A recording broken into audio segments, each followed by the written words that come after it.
Mr. Speaker, may I thank you first for condemning the wanton killing that happened at the Lekki toll gate.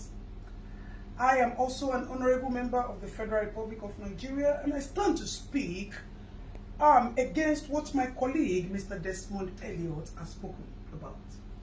Mr. Speaker, may I let you know and reiterate that my colleague, Mr. Desmond lliott, was once an actor. So we need to find out whether he thinks he's on the acting field, on the stage or in the theater, rather knowing that he's in the house here. May I let you know that, Mr. Speaker, that my colleague, Mr. Desmond lliott, talking about the social media today, is also a celebrity who have used his acclaimed status to drive his ambition to the house, and he did a lot of campaigns and people supported him. If not, Mr. Desmond is nothing but a man who has no pedigree or antecedents in politics, if not for the law of godfatherism that brought him into the house. So for such people, it is expected that they betray your loyalty that has been vested in them and the trust to come to the house and defend the fellow youth. Mr. Speaker, I am also a youth, and I understand the cryings out there. My colleague is talking and talking and talking and showing all Superman power as if he just got a major role. Sir, this is reality and not acting that we are facing here. Mr. Speaker, my colleague spoke about celebrities and actors. May I let you know that these people or this social media that my colleague is talking about is the new judiciary system of the Federal Republic of Nigeria. This is where matters are being deliberated and attention is being gotten to our little problem, since the local government as an angle of the government is not functioning and has not been functioning. So an average Nigerian citizen do not have access to reach his leaders to express his problems and get immediate attention.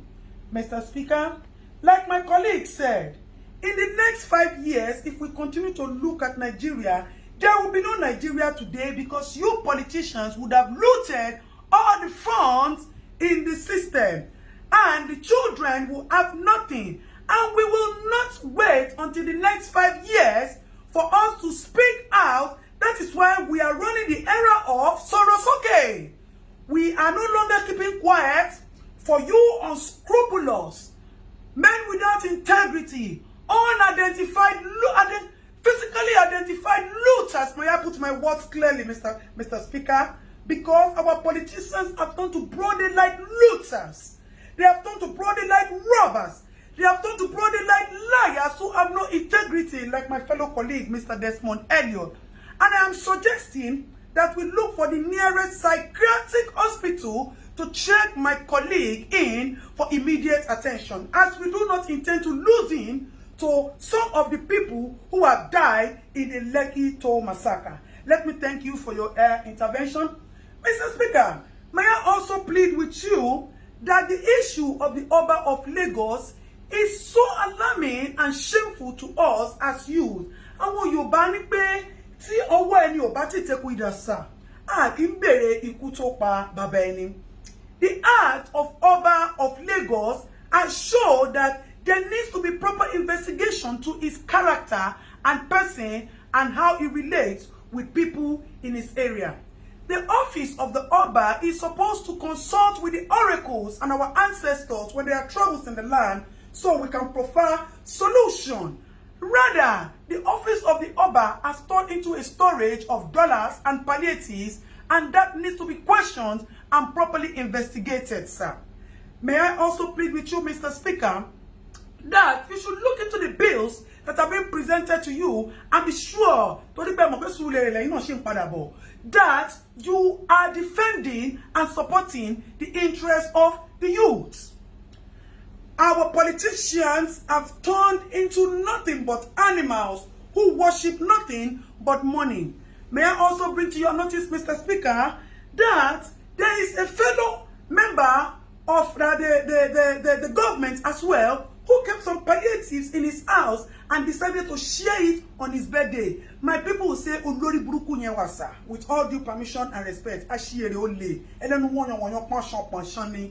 it is nothing but an action of greed. Mr. Speaker, my fellow colleague is addressing we youths as common children. Desmond, we the youth that we as is talking about are the people like us who say we die here or Nigeria gets better. Because we want a good Nigeria and a new Nigeria for our children. May I also let you know, Mr. Speaker, that our interrupted process at the Lekki gate is supposed to be a kitchen garden where we wanted to cook soup for our future generation to eat. We just put the firewood on the fire and the pot. We have not put the pepper, we have not put the beef, the seasoning, and the onions and the oil to taste so that we can build a new Nigeria for our children. And our children will be the ones to eat the soup. We are not greedy, Mr. Speaker. We are just a generation who does not take nonsense. And we are just a generation who want a new Nigeria. Nigeria has been pregnant for years of corruption, of years of inhumanity, of years of insane leaders, of years of lies and deceit, of years of looting and bad governance, bad road, bad hospital, bad police system. And we thought that if we could conduct a cesarean section for this pregnancy, we'll be able to bring out all these and give birth to a new Nigeria.